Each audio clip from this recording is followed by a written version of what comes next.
warahmatullahi wabarakatuh. Waalaikumsalam warahmatullahi wabarakatuh. Yang terhormat Bapak Eko Suroso selaku dosen pengampu mata kuliah psikolinguistik dan teman-teman yang saya sayangi.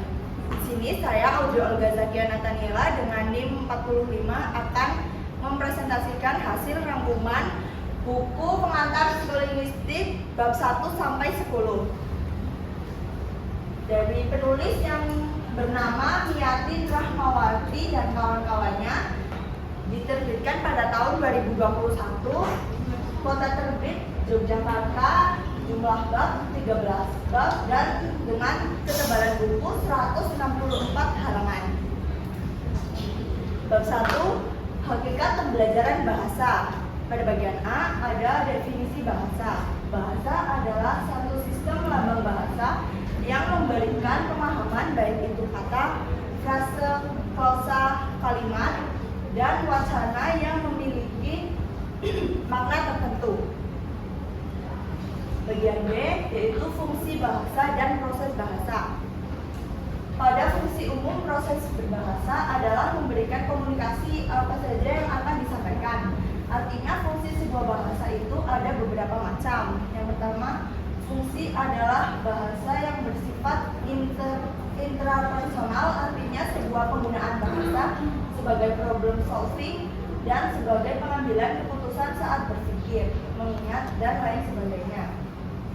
Yang kedua, fungsi bahasa adalah bersifat interpersonal, artinya menunjukkan adanya suatu tujuan atau keinginan penutur dan biasanya diungkapkan dalam bentuk perintah, sebuah kalimat tanya, dan sebuah kalimat berita. Kedua, hakikat psikolinguistik bahasa. Yang pertama ada objek psikolinguistik. Psikolinguistik berasal dari kata psikologi dan linguistik. Menurut Saifuddin pada tahun 2018, keduanya sama-sama saling meneliti bahasa sebagai objek formalnya dalam kajiannya. Akan tetapi objek materinya saja yang berbeda. Kita tahu bahwa linguistik adalah ilmu yang mengkaji tentang struktur bahasa. Akan tetapi psikologi mengkaji perilaku berbahasa atau proses berbahasa dan ruang lingkup psikolinguistik. Yang B ada hubungan bahasa dan psikolinguistik. Bahasa memiliki hubungan yang erat dengan psikolinguistik, yaitu cabang ilmu psikologi yang mempelajari bagaimana manusia memahami, menggunakan, dan memproduksi bahasa. Dengan memahami hubungan antara bahasa dan proses-proses psikologi, psikolinguistik dapat memberikan wawasan yang berharga tentang sifat, kompleksitas, dan keunikan manusia dalam menggunakan bahasa sebagai alat komunikasi dan pemikiran. Yang C, manfaat psikolinguistik dalam pengajaran bahasa meliputi pemahaman proses belajar bahasa, pengembangan metode pengajaran yang efektif, pengenalan bahasa kedua atau asing, mengatasi kesulitan belajar bahasa, pengembangan materi pengajaran yang relevan, dan penilaian kemajuan bahasa.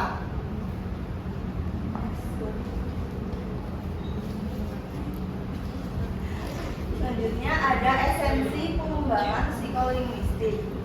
Dalam perkembangan psikolinguistik memiliki 3 generasi yang dikenal dengan yang pertama, psikolinguistik generasi pertama. Dalam hal ini, pakar psikolinguistik terdapat 3 kelemahan tentang psikolinguistik, yaitu adanya sifat reaktif psikolinguistik tentang bahasa. Psikolinguistik generasi pertama bersifat otomatistik, artinya jumlah pemerolehan bahasa, yaitu kemampuan seseorang dalam membedakan kata dan bentuk itu berbeda. Yang kedua, psikolinguistik generasi kedua. Psikolinguistik gerakan ini berpendapat bahwa dalam proses berbahasa bukanlah hanya butir-butir saja diperoleh, melainkan kaidah dari sistem kaidah yang diperoleh. Yang ketiga ada psikolinguistik generasi ketiga. Dalam hal ini, pakar psikolinguistik melahirkan psikolinguistik gerakan ketiga dengan beberapa hal, diantaranya yang pertama, orientasi psikolinguistik terletak pada proses yang serempak atas informasi linguistik dan psikologi. Yang kedua, analisis psikolinguistik bukan lagi menentukan kaidah gramatikal dan kaidah semantik, tetapi hubungan diperluas dengan memperhitungkan situasi dan konteks. Yang ketiga, adanya satu pergeseran dari analisis mengenai proses ujaran yang abstrak ke satu analisis psikologis, komunikasi, dan pikiran. Bab 3, historis, linguistik, dan psikolinguistik. Yang pertama ada definisi linguistik. Ilmu linguistik secara etimologi mempunyai arti dalam bahasa Latin adalah lingua yang mempunyai arti bahasa. Bila diterjemahkan ke dalam bahasa Inggris adalah linguistik yang mempunyai arti ilmu bahasa. Jadi linguistik adalah sebuah disiplin ilmu yang mengkaji tentang bahasa secara internal dan ilmiah. Yang kedua, definisi psikolinguistik. Psikolinguistik adalah cabang ilmu psikologi yang mempelajari bagaimana manusia memperoleh, memahami, menggunakan, dan menghasilkan bahasa. Disiplin ini meneliti proses kognitif dan psikologis yang terlibat dalam pembentukan, penggunaan, dan pemahaman bahasa, serta interaksi antara bahasa dan proses-proses mental lainnya dalam pikiran manusia. Yang ketiga ada subdisiplin psikolinguistik. Yang pertama ada psikolinguistik teoritis, yang kedua psikolinguistik perkembangan, yang ketiga psikolinguistik sosial, yang keempat psikolinguistik pendidikan, yang kelima neuropsikolinguistik, yang keenam psikolinguistik eksperimen, dan yang terakhir psikolinguistik terapan. Bab 4 itu membahas tentang psikolinguistik dan pembelajaran bahasa. Pada bagian A, tipe pembelajaran bahasa. Pada dasarnya ada dua tipe pembelajaran bahasa, yaitu tipe naturalistik dan tipe formal. Tipe naturalistik itu tipe yang bersifat alamiah tanpa kesengajaan. Bahasa pun sudah diperoleh seorang anak karena bahasa diperoleh di dalam lingkungan masyarakat.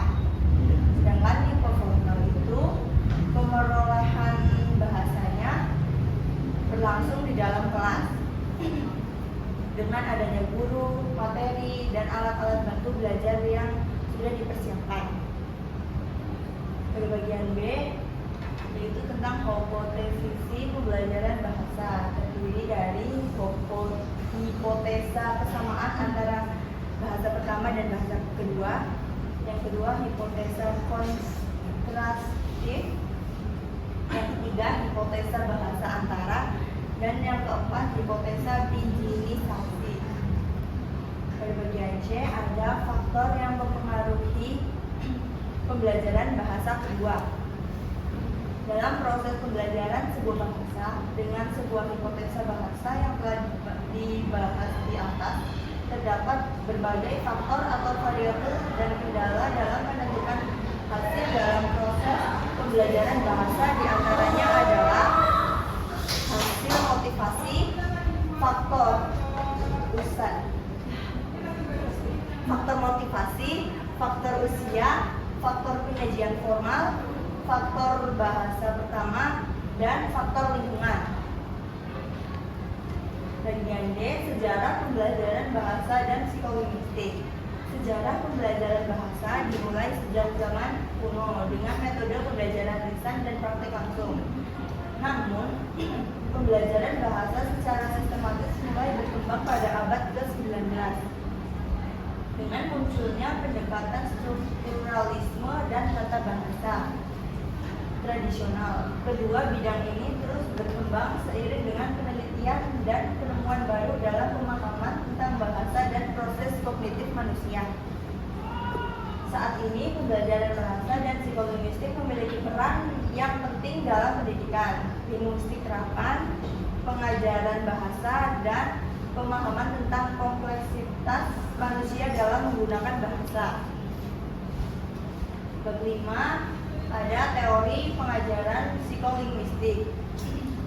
Pada bagian A, teori-teori linguistik bahasa, yang membahas tentang pemahaman psikolog kognitif, behavioristik, dan pragmatik.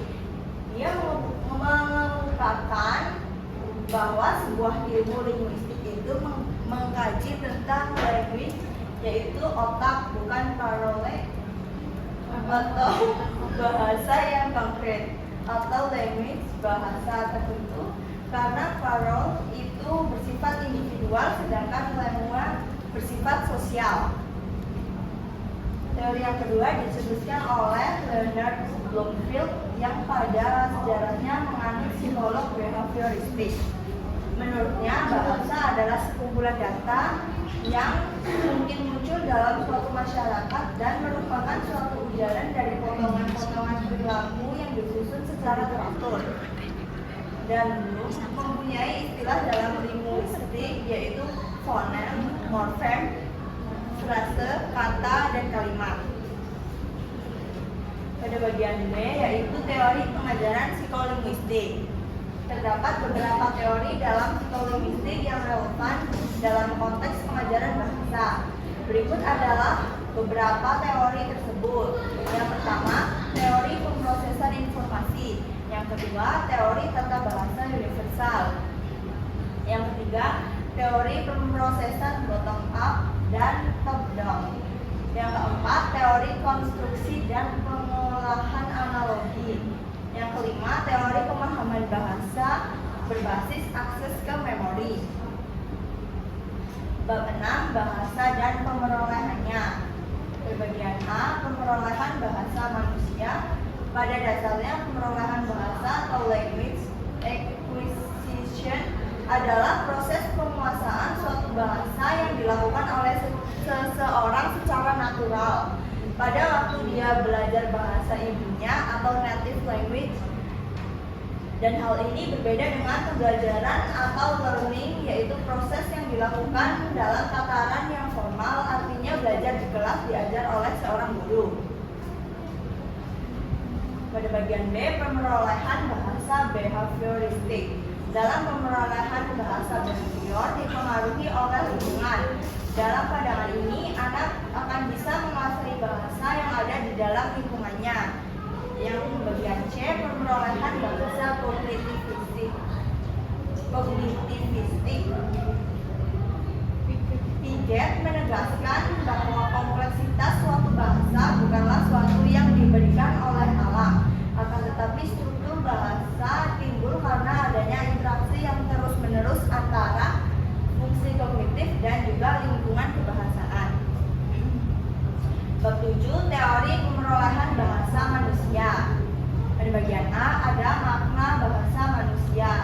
Bahasa adalah alat utama dalam berkomunikasi dan bahasa merupakan suatu daya ekspresi dan informasi yang besar. Bagian B, teori pemerolehan bahasa. Struktur dan pola bahasa yang dibawa sejak lahir itu adalah sama dalam semua bahasa. Dan inilah yang biasa disebut dengan tata bahasa semesta atau yang kita kenal dengan universal grammar. Manusia memperoleh bahasa adalah merupakan suatu hal yang sangat mengagumkan dan sulit dibuktikan. Bagian C, pemerolehan sintaksis bahasa. Pemerolehan sintaksis bahasa mengacu pada proses di mana individu memperoleh pengetahuan dan keterampilan dalam menggunakan struktur kalimat dan tata bahasa dalam bahasa tertentu.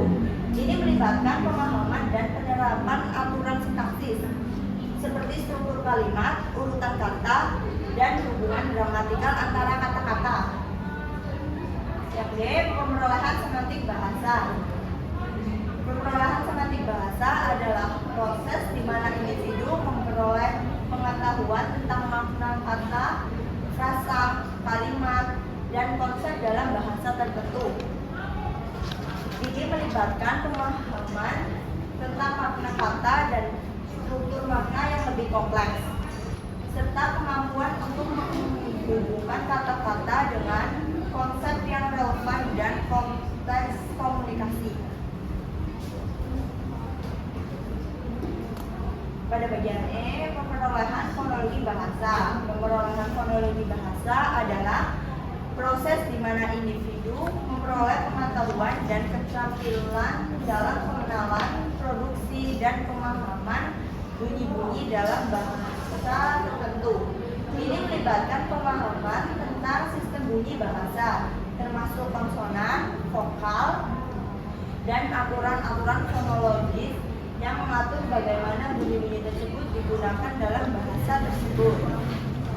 Pada bagian F, ada makna kewibahasaan. Kewibahasaan adalah sebuah konsep dalam studi linguistik yang mengacu pada keadaan atau kemampuan seseorang atau masyarakat untuk menggunakan dua bahasa secara lancar atau setara. Dalam konteks ini, kedui berarti dua dan bahasa merujuk pada sistem komunikasi yang kompleks dan digunakan oleh manusia. Bagian B ada makna alih kode dan campur kode. Alih kode atau kode switching dan campur kode atau kode mixing adalah fenomena dalam penggunaan bahasa di mana penutur beralih atau mencampurkan dua atau lebih bahasa atau varietas bahasa dalam satu wacana atau percakapan. Meskipun seringkali digunakan secara bergantian, kedua istilah ini memiliki makna yang sedikit berbeda. Bab 8, perkembangan otak terhadap pemerolehan bahasa. Bagian A, fungsi otak manusia. Dalam perkembangan dan pertumbuhan otak manusia yang berlangsung melalui sel otak dilakukan dengan sangat cepat, yaitu sejak bayi hingga akhir masa remaja. Perkembangan dan pertumbuhan otak manusia terdiri atas 6 tahap. Pada bagian B, keunggulan otak wanita. Secara fungsi, otak wanita memiliki keunggulan sebagai berikut. Yang pertama, otak wanita lebih seimbang. Yang kedua, otak wanita lebih tajam. Yang ketiga, otak wanita lebih selektif dan awet. Bab 9, otak wanita lebih selektif atau awet. Pada bagian A, makna teori perkembangan bahasa anak. Teori perkembangan bahasa anak adalah kumpulan prinsip, konsep, dan penjelasan tentang bagaimana anak-anak memperoleh, mengembangkan, dan menggunakan bahasa. Teori-teori ini memberikan alasan tentang proses pengelolaan bahasa anak, termasuk bagaimana kemampuan bahasa berkembang dari tahap awal ke tahap yang lebih kompleks. Pada bagian B, bahasa pada anak usia 0 sampai 2 tahun dan perkembangannya. Anak pada usia ini mengalami beberapa tahap perkembangan, yaitu yang pertama, tahapan maraban pertama atau pralinguistik 1, yaitu sebuah tahapan yang ditandai dengan mendengkur, menangis, atau menjerit.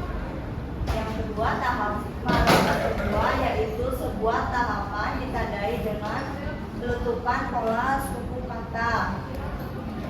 Tahapan selanjutnya adalah tahap holofrastik atau linguistik 1, di mana pada tahapan ini mempunyai tanda dengan ucapan-ucapan yang merupakan frasa atau kata-kata tertentu, dan hal ini biasanya pada anak usia 2 tahun.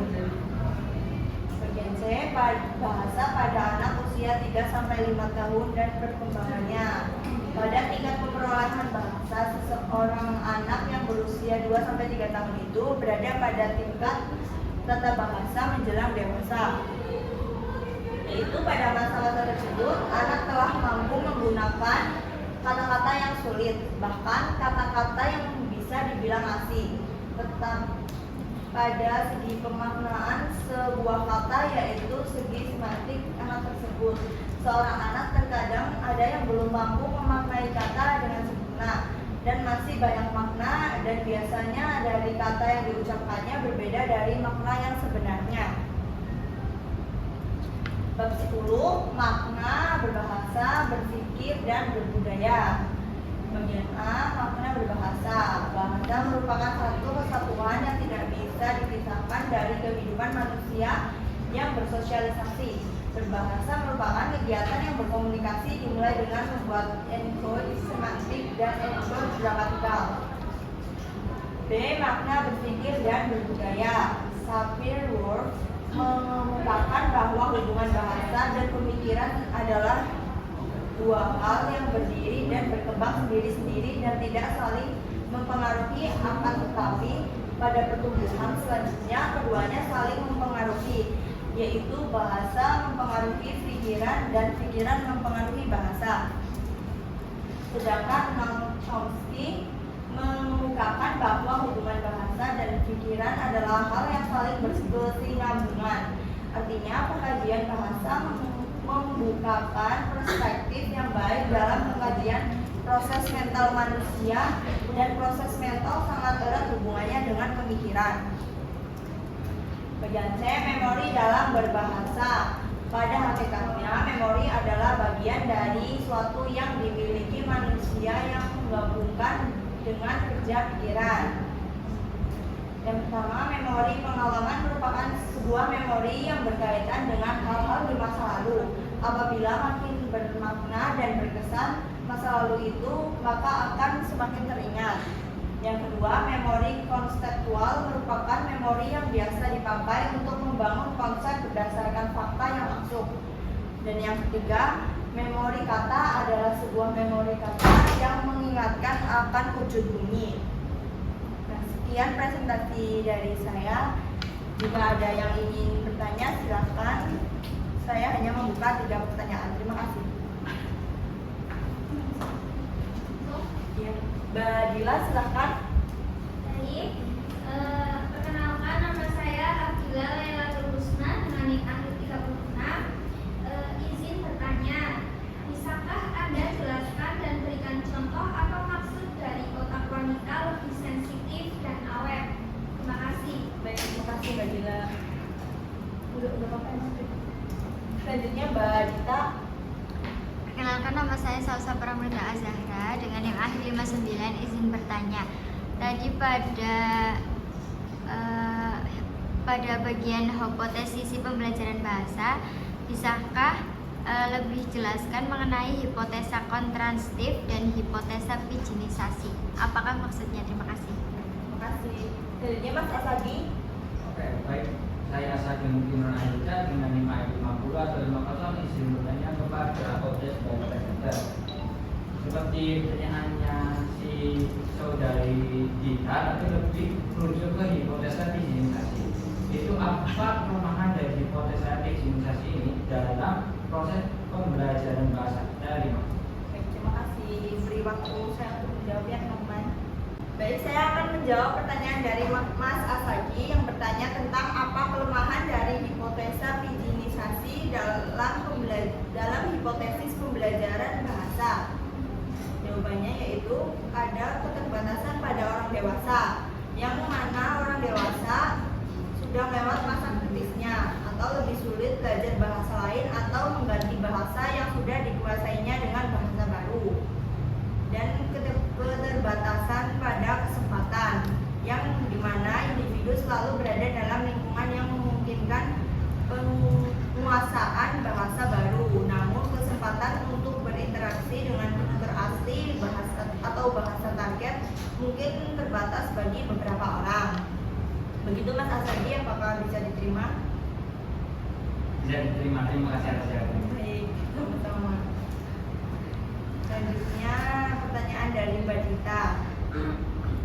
Hipotesa kontrastif ini mengungkapkan bahasa seseorang pembelajaran bahasa pertama melakukan transfer bahasa pada pembelajaran bahasa kedua, dan ini kadang yang mempersulit proses pembelajaran bahasa apabila bahasa pertama berbeda dengan bahasa kedua. Sedangkan hipotesa pijinisasi ini menyatakan bahwa dalam sebuah proses pembelajaran bahasa kedua atau familiar disebut dengan B2 bisa saling terbentuknya bahasa antara, dan bahasa pijinisasi ini tidak memiliki penutur asli. Begitu Mbak Dita, apakah bisa diterima? Bisa, terima kasih. Baik, sama-sama.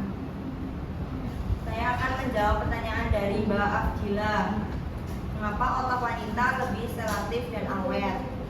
Jadi otak pada wanita mempunyai kemampuan untuk menyesuaikan kecepatan metabolisme otak. Maksudnya pemakaian energi oleh otak dengan umurnya. Sedangkan kecepatan metabolisme pria semakin boros dengan bertambahnya usia.